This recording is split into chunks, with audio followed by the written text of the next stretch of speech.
Alors, donc nous avons commencé par expliquer les différentes périodes, en tout cas par rapport au Rav Kook et tout ce qu'il nous a enseigné concernant la Kabbalah. Il nous avait dit que le monde dans lequel nous sommes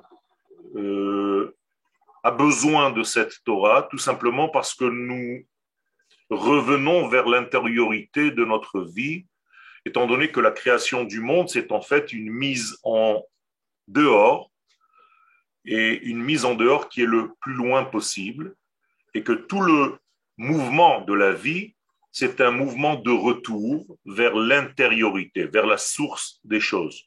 Comme un bébé qui a été mis le plus loin possible au moment de sa naissance et qu'il revient au fur et à mesure de sa vie, lui revient, la maman revient vers lui.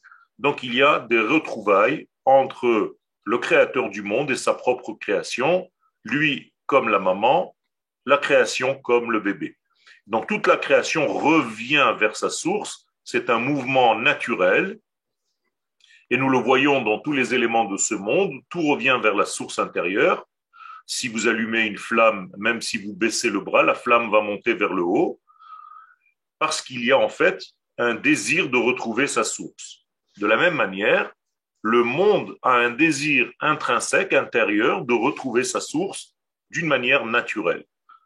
Le peuple d'Israël, étant donné qu'il a été doté du lien avec les valeurs de l'infini, a reçu en fait, et c'est la notion de la Kabbalah, les éléments qui nous viennent du Très-Haut, donc de l'idée motrice de toute la création du monde, le pourquoi de cette création, le sens de cette création, des choses qui sont au-delà de la Torah écrite dans la Torah.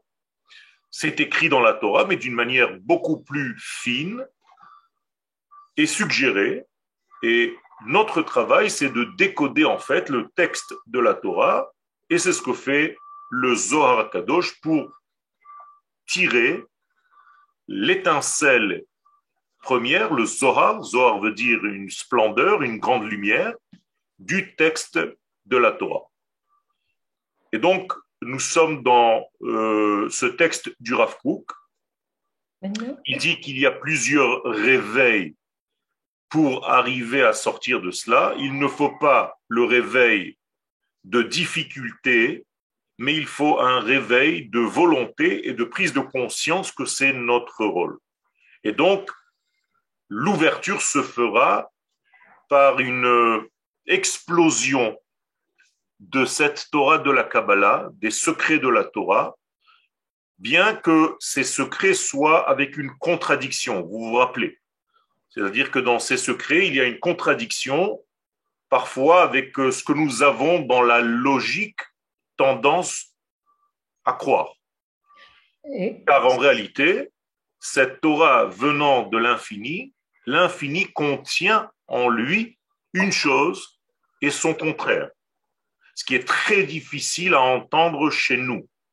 Chez nous, le monde est dans la dualité, tout le temps pratiquement, parce que c'est ou une chose ou l'autre. On n'arrive pas à concilier, à conjuguer les choses. Et donc, lorsque Dieu parle dans un langage unitaire, nous entendons dans un langage pluriel, parce que nous avons difficulté à comprendre que deux inverses puissent être animés par le même créateur. Un exemple tout simple, dans notre monde, il y a quelqu'un qui vole et quelqu'un qui se fait voler. Bien, chez le créateur, c'est la même force qui anime le voleur et celui qui vient de voler. Alors que dans notre monde, l'homme qui a été volé court après le voleur dans la rue et vous vous dites, il y a un rachat et un tzaddik. Alors que les deux sont animés au même moment par le même infini, béni soit-il. Très difficile à concevoir au niveau de la morale humaine, mais nous devons comprendre que dans un niveau supérieur, ceci existe. C'est-à-dire, il y avait une question? Oui, oui, Rav, il y avait une question, parce que le texte que vous nous avez montré la semaine dernière concernait la Kabbalah, mais Aleph at Tav. Et là, et là, vous êtes passé immédiatement au texte du Rav Kook. Non, non, non, j'ai déjà commencé à amorcer les textes du Rav Kook la semaine dernière, mais justement pour rentrer dans le sujet, dans le vif du sujet. D'accord? Okay. Alors là, nous reprenons ici Havanat Torah Tassod. Vous êtes avec moi? Ok, oui, oui. La compréhension de cette Torah qui est la Torah de l'unité. Rappelez-vous que la notion de Sod veut dire unité, ce qui nous est donc difficile. Et c'est pour ça qu'en réalité, nous tombons et nous avons peur parce que cette Torah peut nous induire dans un monde où, en réalité, on ne voit plus la différence entre le bien et le mal. Étant donné que dans un niveau supérieur, le bien et le mal se touchent et sont identiques. Alors que lorsqu'ils descendent dans ce monde, l'un prend un signe positif et l'autre prend un signe négatif. Mais dans l'absolu, dans la valeur absolue des choses, c'est la même puissance. Et donc, c'est pour ça que cette Torah faisait peur à un certain moment dans la vie, dans l'histoire du monde et dans l'histoire du peuple juif précisément. Mais cette Torah est nécessaire maintenant puisque nous revenons à l'essence. L'essence qui est en réalité le vécu de deux inverses. Je vous donne un exemple. Dans la Géoula, on va voir un phénomène qui est dit par le prophète Isaïe, le loup et l'agneau vont vivre ensemble. Comment est-ce possible qu'un loup et qu'un agneau vivent ensemble? Alors, au-delà de cette beauté un petit peu paradisiaque, sympathique pour nous, il s'agit là de mettre ensemble deux inverses, vous comprenez? Et donc, cette prise de conscience que le prophète est en train de nous dire induit une étude beaucoup plus approfondie de la Torah, qui va pouvoir nous mettre face à ce phénomène où un loup et un agneau vont être ensemble parce qu'en réalité, ce sont deux visions du même et seul monde. C'est-à-dire que tu peux vivre et voir le monde comme l'aspect d'un loup et simultanément voir le même monde avec son aspect agneau. Donc, la compréhension de cette Torah, nous devons comprendre déjà quelle est la terminologie de la Torah.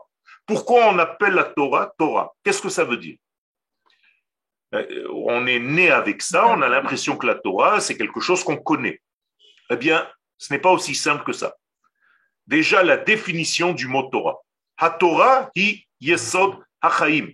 La Torah, c'est l'essence, le fondement même de la vie. Nishmat hayesh, c'est la neshama de toute l'existence. Derech gilui retsono. Et comment est-ce qu'on arrive à accéder à cette neshama? En dévoilant la volonté de celui qui est à la source même de tout ce monde dans lequel nous vivons. Donc la Torah, en fait, c'est une lumière. C'est pour ça qu'en araméen, on l'appelle Oraita. Et donc c'est la lumière qui est l'ADN de toute la création. Ne tombez pas dans le piège qu'à chaque fois les élèves tombent lorsque je leur demande sur quelle matière la Torah est inscrite et qu'ils me répondent sur du parchemin ou sur des pierres, tout simplement parce qu'ils font référence dans leur tête au livre de la Torah. Mais moi, je n'ai pas parlé de la Torah. En tant que livre, je parle de la Torah avant qu'elle ne soit recopiée dans un livre. Istakel beoraita ou bara alma. Cette Torah que Dieu voit et avec laquelle il va construire et créer le monde. Vous comprenez bien que Dieu ne tient pas un parchemin dans sa main ni un rouleau de livres dans sa main. Il regarde le fond de la Torah, l'âme de la Torah qui est en réalité l'âme du monde. L'énergie, l'ADN de tout le monde qu'il va créer. Donc, Avura Maharal, pour le Maharal de Prague, à Torah Isidrosh el Olam. Il s'agit là de l'ordre, en fait, du monde qui va être créé. Donc, la Torah va servir d'ordre.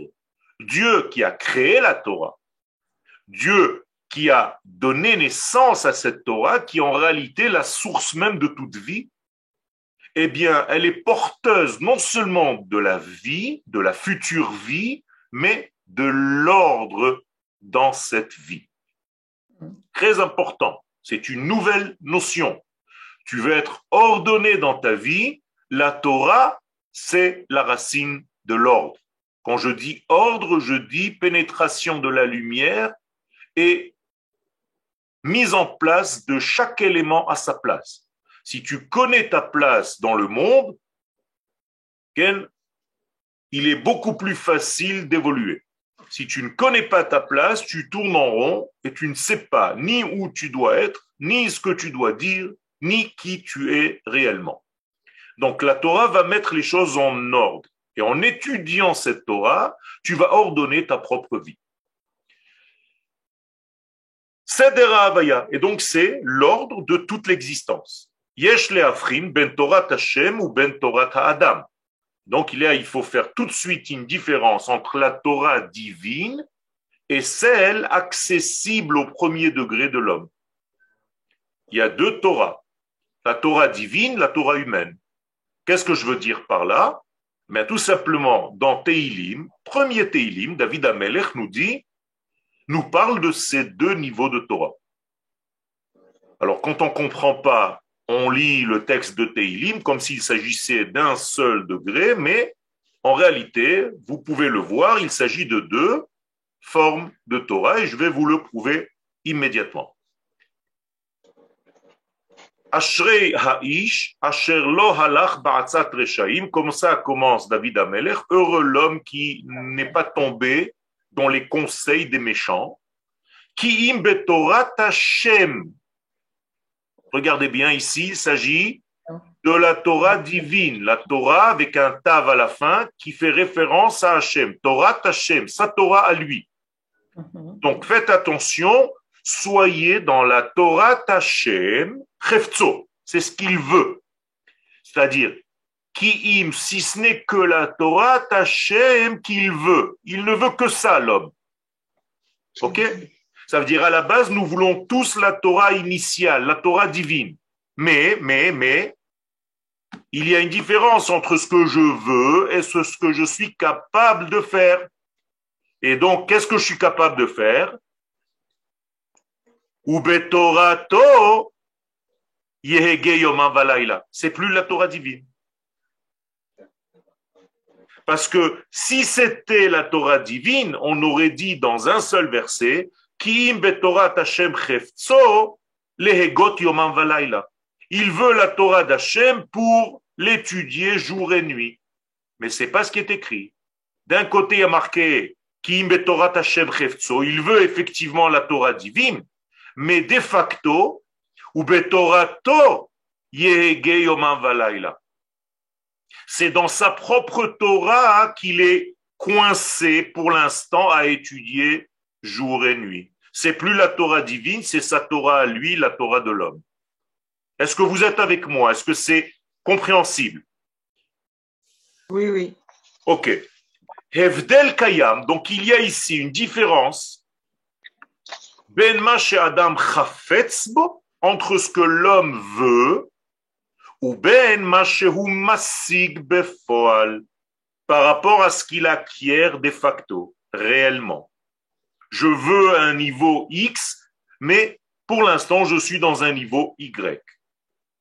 C'est bien que je veuille le niveau X? Oui, parce que de temps en temps, je reçois de ce niveau que je veux des étincelles qui vont descendre dans mon niveau Y Ils vont remplir, ils vont changer ma façon de voir Y pour que je vois avec les yeux du divin X.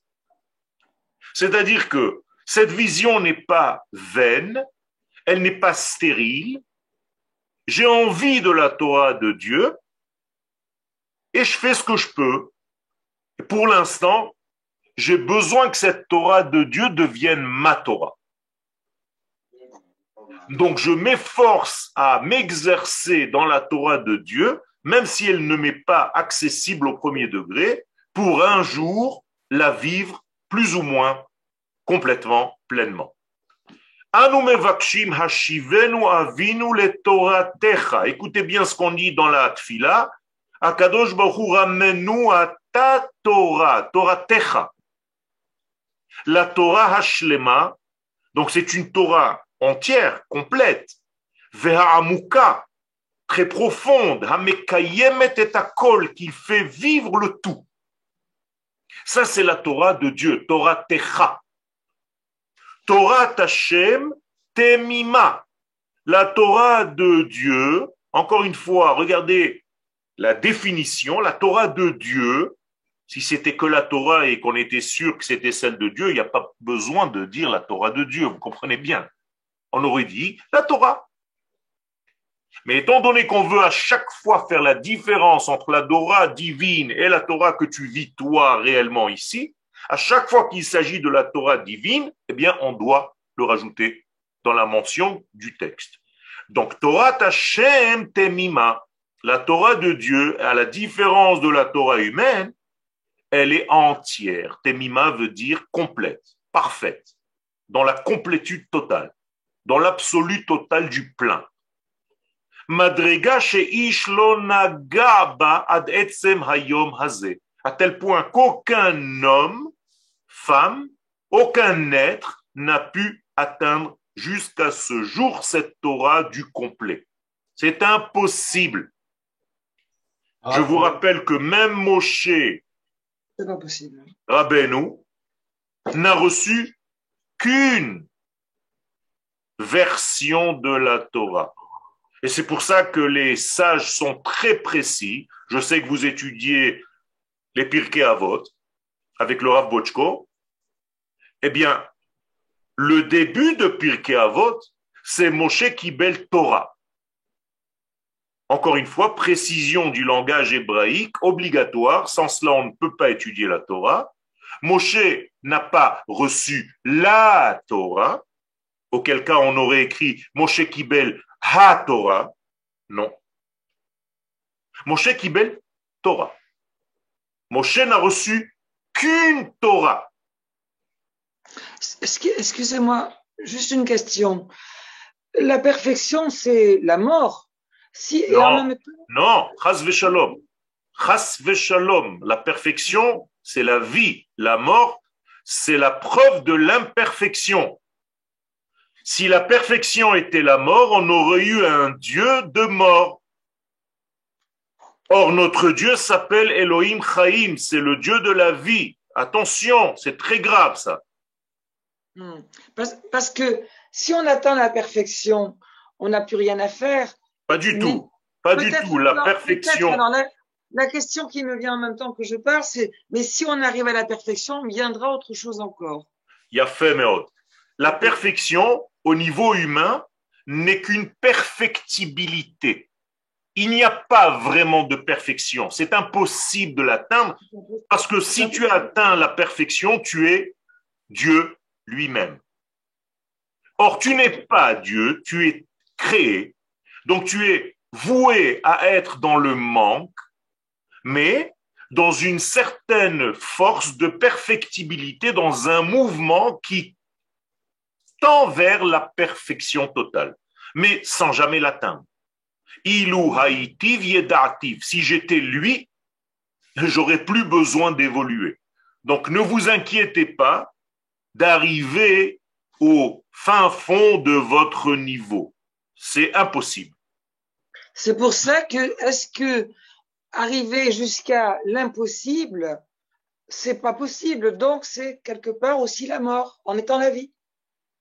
Non, parce que la mort ne fait pas partie du programme Lechatrila. La mort est une faute, est une conséquence d'une faute que l'homme a commise et que nous devons réparer. Alors, est-ce qu'à la place de mort, on pourrait dire plutôt sauf la fin? La fin de quoi? Justement, ça n'existe pas. Toute notre vie, nous avons des fins relatives.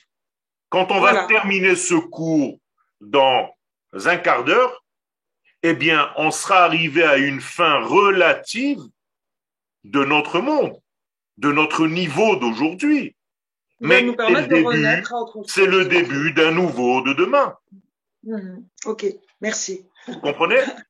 Oui, non, mais je voulais éclaircir quelque chose. Merci. Et c'est très important même pour ceux qui parlent du messianisme. On a l'impression que le jour où le Mashiach va venir, c'est fini. Pas du tout, c'est un nouveau commencement, c'est tout, c'est une nouvelle étape. Oui, bien sûr. Oui. Ok. Alors, Madriga she'en la she'ish lo naga ba ad etzem hayom hazeh. Donc personne n'a atteint cela. Batorah yeshnan kama madrigot. Donc la Torah, elle contient beaucoup d'étapes.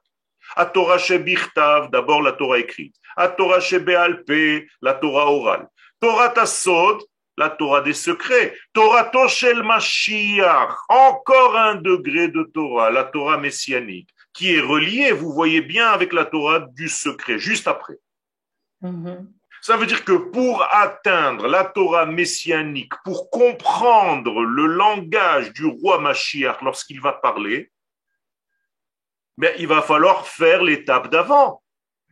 C'est l'étape que nous sommes en train de faire maintenant. Les gens qui continuent à étudier comme si nous étions 200 ans ou 300 ans en arrière ne s'apprêtent pas à recevoir le Mashiach.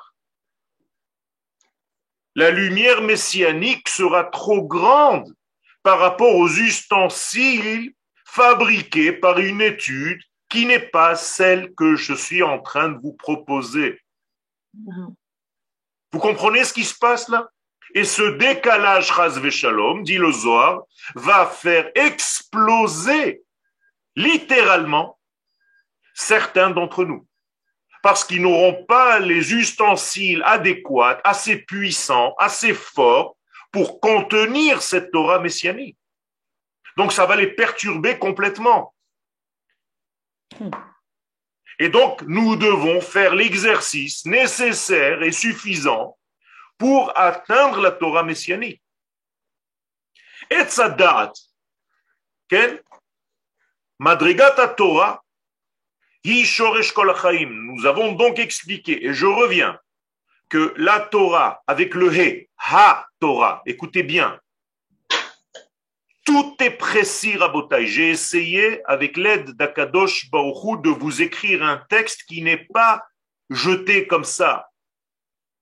C'est un texte qui est dans la précision. Donc, quand je dis Madrigat, entre guillemets, Ha-Torah, c'est-à-dire la complétude totale, celle que nous ne pouvons pas atteindre, Hi Shoresh Kol Achaim. Ça, c'est la racine de toute vie. Seder HaOlam, c'est donc l'ordre du monde, de tous les mondes. Toutes les galaxies connues et inconnues. Batorah Uskeru Shne Etzim. Dans la Torah que nous avons reçue, on mentionne l'existence de 2 arbres. Précisément, on dit qu'il y a beaucoup d'arbres, mais on dit qu'il y a 2 arbres et on les nomme. Alors que les autres arbres, on dit qu'il y a Mikol Etzagan Achol Tochel. Tu pourras manger de tous les arbres du jardin. Mais on ne sait pas exactement leur nom. Et d'un coup, la Torah nous dit qu'il y a 2 arbres qu'elle va nommer. Etzadat Tovera, l'un qui s'appelle l'arbre de la connaissance bien et mal, et l'autre Etz Hachaim, l'arbre de la vie, ou l'arbre des vivants. Attention, c'est encore une différence, pas pareil. Par exemple, À Rosh Hashanah, vous êtes inscrit dans l'arbre de la vie, dans le livre de la vie ou dans le livre des vivants? Des vivants. Vous comprenez la différence maintenant? Mhm. Alors que jusqu'à maintenant, si je n'avais pas fait référence à ce petit point, eh bien, vous répétez ce qu'on vous dit dans tous les cours. Il a été inscrit, Dieu inscrit-nous dans le livre de la vie. Vrai ou faux? Faux. Ouais. C'est Ok. vrai. C'est ce qu'on fait. Maintenant, vous comprenez les nuances. Et les nuances, c'est l'une des clés de cette Torah. Et Tzadat. Alors maintenant, nous allons essayer de toucher ces arbres. L'arbre de la connaissance, Osek bebirurim, inerantim la metziut. L'arbre de la connaissance, c'est en réalité tout ce que nous pouvons faire, nous, avec notre cerveau reptilien, pour essayer de faire le tri à toute l'existence dans laquelle nous sommes, tout ce qui est inhérent à notre vie. Ça, c'est autorisé, moutard, ça, c'est interdit, assour, ça, c'est impur, tamé, ça, c'est pur, tahor, ça, c'est le bien, tov, et ça, c'est le mal, ra. L'autre arbre, Etz HaChaim, Zot Torah Tasod, c'est la Torah du secret. C'est-à-dire, on met tout ce que je viens de vous dire ici, le bien, le mal, l'interdit, l'autorisé, machin, tout ça, c'est en un seul arbre. Il n'y a même pas de différence entre les nuances. Il n'y a pas de nuance. Incroyable. Torah Tassod, c'est la Torah du complet, de tout en même temps. Amegala et Amashmaout shel hakol, qui va te donner en réalité le sens du tout, de l'entier. Ou chez les chol davar yeshna mashmaout. Et donc, il va te donner cet arbre un conseil, car encore une fois, une petite précision, et encore une fois, de la sémantique, mais c'est très important. Le mot etz ne veut pas dire un arbre, mais un conseil. C'est le masculin de etza. Etz ve'etza. Un arbre et sa femelle. Donc, Etz HaChaim, c'est un conseil de vie. Et Etz HaDaat, c'est un conseil de savoir, de connaissance. Dans votre tête, il est interdit de manger de l'arbre de la connaissance du bien et du mal. Vrai ou faux? Mhm. Ben oui, n'essayez pas de vous cacher. Je vous vois même à travers l'écran. C'est ce qu'on vous a toujours enseigné. Mhm. Mais c'est On nous a enseigné qu'il fallait manger d'abord de l'arbre de la vie. C'est ce qu'aurait dû faire Adam Arishon. oui, mais Manger de l'arbre de la vie. ça, on ne le savait pas. Ça, c'est une conséquence d'une étude. Ah. Puisque le vrai texte, le premier texte, c'est quoi? Mikol et Tzagan. Mikol. Mikol. Mikol. Tous les arbres. De tous les arbres, tu mangeras. D'accord. Si tu veux me dire ne mange pas d'un arbre, tu me dis Tochal misé, chutz misé. Là, tu me dis mange de tous, y compris de l'arbre de la connaissance du bien et du mal. Par contre, quand tu vas manger de l'arbre du bien et du mal, tu risques de mourir. Donc, je te demande de le manger, puisque je t'ai dit le verset d'avant de le manger, mais trouve-moi une combine de ne pas mourir quand tu le manges. C'est ça que ça veut dire. Alors, vous êtes arrivé, comme nous l'avons déjà exprimé, à ce patent. Mhm. C'est-à-dire, on a trouvé la combine, il aurait fallu manger de l'arbre de la vie, et une Avant, fois qu'on aurait été vivant complètement, on n'aurait plus eu de mal à manger de l'arbre de la connaissance. Avec des mots simples, on aurait dû rentrer dans la yeshiva des secrets avant de rentrer à l'université. Alors pourquoi Kadosh Baruch Hu n'a pas donné cette chokhma à Adam et à Hatrila? Il a donné cette chokhma à Adam, les Chatrila. Seulement Adam a voulu que nous soyons ici aujourd'hui dans Yeshiva Online pour étudier. Et donc il a fait en sorte, d'après la Kabbalah, voyez encore une fois une stira, une contradiction qui est difficile à avaler. Adam Arishon voulait fauter pour nous laisser la place à travailler. Ah, Vous comprenez? Parce que Adam Arishon, c'était le Mashiach. C'est une évidence. Il fallait juste rentrer au Shabbat du temps. C'est ce qui était quelques heures juste après sa création. Et c'était fini. Et on aurait chanté Mashiach, Mashiach. Enfin, lui tout seul. Ben oui, puisqu'il nous contenait complètement. On était encore à l'intérieur de lui. Exact. Donc, ce secret-là,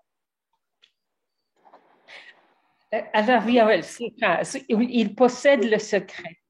quel? Il possède le secret, mais il les transmet pas à sa femme. Il le transmet à condition qu'il y ait conversation et dialogue. Ce qu'on lui reproche, c'est de ne pas avoir développé un dialogue avec son épouse.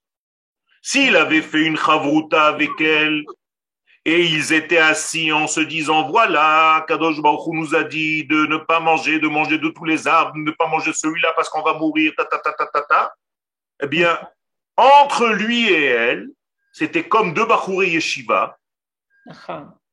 Ils auraient compris le secret de Dieu. Mais au lieu d'aller en chavruta avec son mari, au lieu d'aller en chavruta avec sa femme, elle est allée avec une autre chavruta, le serpent. Qui est le serpent? C'est pas un reptile qui se baladait là-bas dans le jardin ou à côté et qui faisait pss, pss. Lui a parlé. Qui c'est lui? C'est qui lui? C'est qui ce serpent? Le Nachash. C'est qui? C'est qui? Ayetzer. Non, c'est pas son Yetzer. C'est naturel. C'est son intelligence, son cerveau reptilien. Vous croyez que ça vient d'où, le cerveau reptilien? C'est-à-dire que je vais vous le traduire avec des mots d'aujourd'hui. Si tu fais confiance à ton intelligence par rapport à ce que Dieu te dit, tu vas tomber dans l'erreur qu'est tombé Adam et Chava. Parce que parfois, des choses ne sont pas logiques. Et ton cerveau va te dire, attends, c'est pas logique ce que tu es en train de me dire, je suis désolé. Même si c'est Akadosh Baruch Hu qui l'a dit. Parce que tu fais confiance à qui? À ta chavruta, cerveau reptilien. Moralité, il faut faire très attention quand on rentre à l'université parce qu'on retient là-bas des informations, des secrets de la vie, puisqu'on nous enseigne des secrets de la matière, de la chimie, de la physique. Mais il nous manque l'essence de la vie avant. Donc il aurait fallu faire un petit détour à la yeshiva avant de rentrer à l'université. Mais on fait l'inverse. Donc, une fois que tu es tordu avec un cerveau européen basé sur la philosophie grecque qui a pris la place de la prophétie à un moment donné dans l'histoire, eh bien, chaque fois, tu fais plus confiance à ton cerveau qu'aux paroles de la Torah. Donc, tu as du mal à lâcher prise ton cerveau à un dire qui nous vient de la Torah. Pourquoi ne pas manger du cochon? C'est une interdiction que mon cerveau ne comprend pas. Donc, je refuse de le faire. C'est très bon le cochon pour la santé. Les médecins le disent. Pourquoi Akadosh Baruch Hu vient m'embêter, descend sur terre dans mon petit niveau à moi, vient s'ingérer dans ma vie et m'interdit de manger telle et telle chose, mais qu'il reste dans son ciel. D'ailleurs, je vais construire une tour pour supporter le ciel pour ne pas qu'il descende vers moi. C'est ça la tour de Babel. La tour de Babel. Vous comprenez ce que ça veut dire? Mais si on n'étudie pas la Torah de cette manière-là, alors la tour de Babel, vous allez vous dire c'est des gens primitifs, des imbéciles. Mais pas du tout. Jusqu'à aujourd'hui, certaines personnes ont peur que le ciel descende, leur tombe sur la terre. Qu'est-ce que ça veut dire? Ils ont peur que Dieu vienne intervenir dans les vies, dans la vie de l'homme. On n'a pas envie que Dieu descende et qu'il s'habille dans la politique. Alors laissez la politique à César et laissez Dieu en haut. Vous comprenez comment ça marche? Rav, est-ce Quel? que, est-ce que la notion de, donc, si j'ai bien compris, de Torato, qui était dans le verset dans le Tehillim, c'est l'équivalent donc de Torah dans la Mishnah, et inversement, Torah Tachem, c'est à Torah, avec le V, chez Non, les Samaritains. Torato, oui, exactement. Torato, c'est l'homme, c'est ce qu'il va développer après. Et Ki im betorat Hashem, c'est la Torah divine, le complet. Donc j'ai en fait deux Torot, j'ai deux niveaux. Et sans arrêt, je dois faire le voyage entre les deux. C'est-à-dire que dans mon niveau subjectif, parce que je suis humain, je suis dans la subjectivité, c'est ma Torah, c'est ma manière à moi de comprendre. Mais à chaque fois, il faut que j'aille dans l'autre niveau, dans sa Torah, lui, pour savoir ce qu'il a dit et savoir si ses conclusions correspondent à mes conclusions. Et si ça ne va pas, je vais faire confiance à qui? À ma Torah ou à la sienne? Chayavim à la sienne. Ah, Chayavim à la sienne, mais c'est pas ce qu'on fait. Chacun s'arrange pour finalement faire sa propre Torah.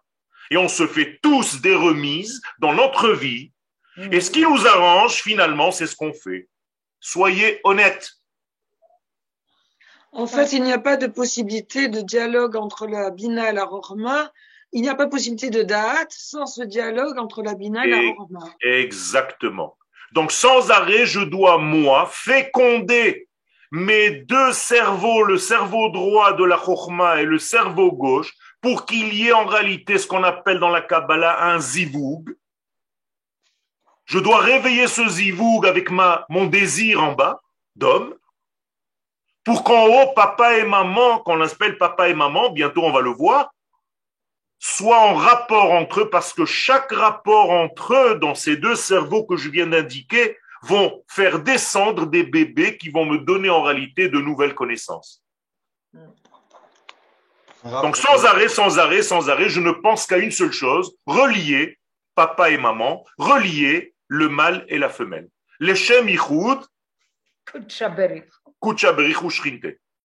Beotiot yutke, beotiot vavke, à chaque fois, ça revient et on va rentrer dans les détails des choses. Quel? La deuxième question, c'est c'est le mal et le bien. si vous avez dit que donc Etz, c'est comme Etza, c'est le masculin. Alors pourquoi la Torah elle a écrit justement Etz au masculin et pas Etza au féminin? Tout à fait, parce qu'en réalité, le Etz, c'est la source et la Etza, c'est le résultat. Et comme nous sommes encore à la source de la Torah, on ne nous demande pas de manger des résultats, mais des sources. La preuve, Mikol Etz Hagan Achol Tochel. Tu manges des arbres, toi? Ou tu manges des fruits? Des résultats. Ah, regardez encore un petit détail. Grâce à ta question, s'il était écrit dans la Torah, Mikol Peri Haetzim ou Perot Haetzim Achol Tochel, j'aurais dit d'accord. Mais il ne te dit pas ça. Il te dit Mikol Etz Hagan Achol Tochel.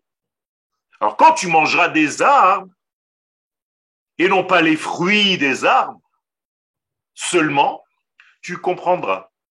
Et maintenant, tu comprends qu'en réalité, quand tu manges un fruit et que tu ne le relis pas à sa source qui est l'arbre, tu es en train de séparer les mondes. Et donc, c'est pour ça qu'à chaque fois que tu as une pomme dans la main, les Chachamim ils te disent Boré Péri, Haetz. On te ramène à l'arbre. Et c'est pas Toda Rabba à la prix. Merci pour le fruit. Non. Je mange l'union entre prix et etz. Donc je mange un zivoug. Et quand je mange un zivoug, je mange des toladot, des engendrements. Parce que ce zivoug, parce que quand tu manges une pomme, vous comprenez que consommer, ça a une connotation intime. C'est pas par hasard qu'on dit consommer, consommer. En hébreu aussi. Lechem asher hu ochel, c'est un rapport intime. Achila, ça s'appelle. Donc lorsque l'homme consomme, qu'est-ce qu'il est en train de faire? un zivoug entre les olamot. Et si vous saviez ce qui se passe à l'intérieur de votre bouche au moment où vous mangez et vous mâchez un fruit ou un repas, vous n'avez même plus le temps de manger. Je vous garantis qu'on pèse tous 20 kilos à la fin du mois. Si on avait toutes les cavanotes requises dans la nourriture, c'est de la folie, c'est extraordinaire. Mais toi, quand tu t'assois, que ce soit Shabbat ou Yom Tov ou la Man'arf, comme on dit en français, tu manges parce que tu as faim. Nekuda. Soyons honnêtes. Et si on mangeait avec ces cavanotes-là, il n'y aurait même pas besoin de tous ces programmes comme j'aime et comme j'aime pas et machin et donnez-moi des trucs. On serait tous à à l'image de ce que nous sommes. C'est incroyable, le temps est déjà fini, c'est terrible. Non. Donc, la notion de sod est écrite dans la Torah, Besodam, al tavonafshi bikhalam al techad kevodi. Deux notions qui correspondent au sod dit dans les enfants de Yaakov, Shimon et Lévi, qui étaient tellement terribles qu'il ne fallait pas les réunir. Donc on dit Besodam. Ne les mettez pas en sod, ne les mettez pas ensemble. C'est-à-dire, sod veut dire ensemble. Unité. Donc séparez-les. Séparez-les. À sod ou achdout. Donc le sod, je comprends par le verset de la Torah que le sod est l'unité. Vekol inyana shel Torah tasod. Et tout ce qu'on appelle la Torah du sod, c'est en réalité Giloui ha'achdout ba'olam shel apratim. C'est le dévoilement du tout dans un monde de détails dans lequel nous sommes. Donc ne te perds pas dans ce monde de détails. Toujours, reviens à la source première, à l'initiale. N'oublie pas le grand chemin vers lequel tu vas. Ne te perds pas dans les ruelles dans lesquelles tu t'es perdu. Tu veux arriver à Eilat et tu es rentré dans les rues de Jérusalem. C'est-à-dire que tu n'es même pas sorti de la ville, tu te noies dans les ruelles de Jérusalem. C'est ça que ça veut dire. Tu n'arriveras jamais à Eilat. Parce que tu as oublié le projet central de ta vie. Morabotai, Moraï Verabotai, c'est ce qu'on fait dans notre vie. On a un projet de vie et chacun de nous est parti dans les ruelles de sa vie. Et on est paumé dans ces ruelles. Et parfois, on nous ouvre une porte, on rentre, déjà qu'on est dans la ruelle paumé, on rentre dans une maison qui n'est pas la tienne et on te demande de boire le café et d'ouvrir une fenêtre et de fermer le frigo. Et finalement, tu as oublié complètement que tu étais en train de partir vers Eilat. Et après, tu sors de cette maison, tu rentres dans une autre et tu rencontres un copain et une copine et machin, tati. Toute ta vie, tu restes dans une rue de ta vie. Comprenez que je suis en train de faire un parallèle. Hein? Oui. Et tu oublies l'essence de ta vie. Voilà le but de cette Torah des secrets. Be'ezrat Hashem, on continuera pour entrer dans les notions. Pour l'instant, je suis obligé de vous donner le réca, le fond, le background, pour après rentrer dans les details. Même dans la sémantique kabbalique, c'est très important de savoir avant vers quoi je vais, sinon tu vas rendre ça aussi une sémantique, un dictionnaire kabbalistique et c'est fini, ça va devenir un système mathématique. La Bina, elle rentre dans Za, Za, il va rentrer dans Nukba des Za. C'est juste un langage, ne vous effrayez pas. On va apprendre tout ça, mais pour l'instant, je veux vous donner un réca klali. Toda Rabba. Ken.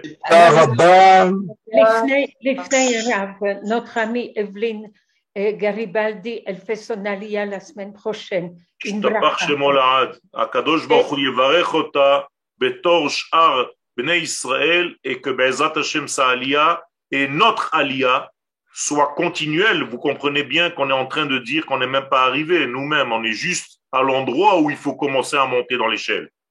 J'ai compris. Jusqu'à maintenant, on montait dans une échelle étrangère qui n'était pas la nôtre. On faisait des guerres étrangères qui n'étaient pas les nôtres. On était paumés dans une ruelle beaucoup plus lointaine que la nôtre, dans un pays étranger au nôtre. Mais maintenant qu'on est là, on n'est pas arrivé. C'est juste le début de l'escalation. C'est juste la pointe des pieds, c'est le danseur. תודה רב, שבוע טוב. Avant que tout le monde se déconnecte.